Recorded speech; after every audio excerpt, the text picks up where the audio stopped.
Confirm lang namin, may tinaas ninyo ang alert level ng bulkan ngayong tanghali? Yes po, as of 12 p.m. po, nakatas na po ang alert level 3 sa Mayon Volcano. Opo, ano ho ang naging reason para itaas natin ang alert level 3? Ang primary reason po ay yung continuous po na rockfall events, patuloy na pagdami ng mga rockfall events na nag-signify po na patuloy pa rin lumalaki ang lava dome.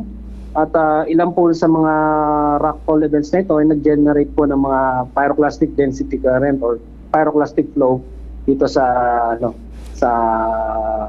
Bonga at Basud Galleys. Ayun, opo. Mayroong mga reported sa amin na dyan sa paligid ng bulkan, mayroong mga na-experience na mga ashfall.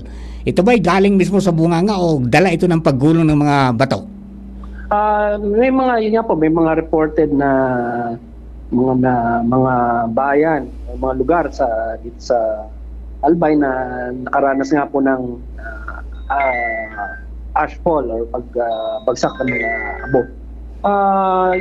Yung mga ito po ay galing po doon din sa mga rockfall events at hindi naman po ito dahil sa pagkakaroon ng isang explosive na eruption. Ayun. So, pag alert level 3, ano hong ibig sabihin nito, Sir Paul? Kapag alert level 3 po, nagre-recommend na po kami na evacuate kung meron pong natitira na may mga nakatira po doon sa loob ng permanent danger zone, i-evacuate na po yun. Yun lamang naman po. Ayun. So ano ho ang mararanasan ng ating mga kababayan as of today dahil dyan ho sa pagtaas natin ng alert level?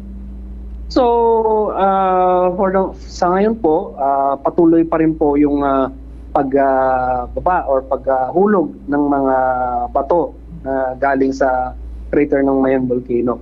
So, nandiyan pa rin po yung possibility na again, nagkakaroon po tayo ng pyroclastic density current o pyroclastic flow doon sa loob dun sa mga 1 kilometer mula sa crater. At dahil po dito sa pagkahulog ng mga bato, andyan yung possibility na meron tayong mga ashfall na maranasan. Particularly dito sa bandang south ng Mayon Volcano, yung bayan ng Kamalig, Daraga at Legazpi. Ayun, opo. Sir, dito sa pagtaas natin sa alert level 3, talagang dapat na huwag pumasok doon sa pinagbabawal. Yes po, yes po. Ayun, opo.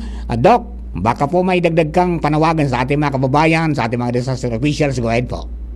So, yun nga po, ulitin ko po, nakataas na po ang alert level 3 sa paligid ng Mayon Volcano. Ang rekomendasyon nga po ng PBOS ay i-evacuate na, magkaroon na po ng evacuation kung meron pa pong natitirang mga tao o hayop doon sa loob ng 6 km permanent danger zone. Aba, Dr. Paul, marami pong salamat and please keep us posted po sa ganitong mga pangyayari. Welcome po.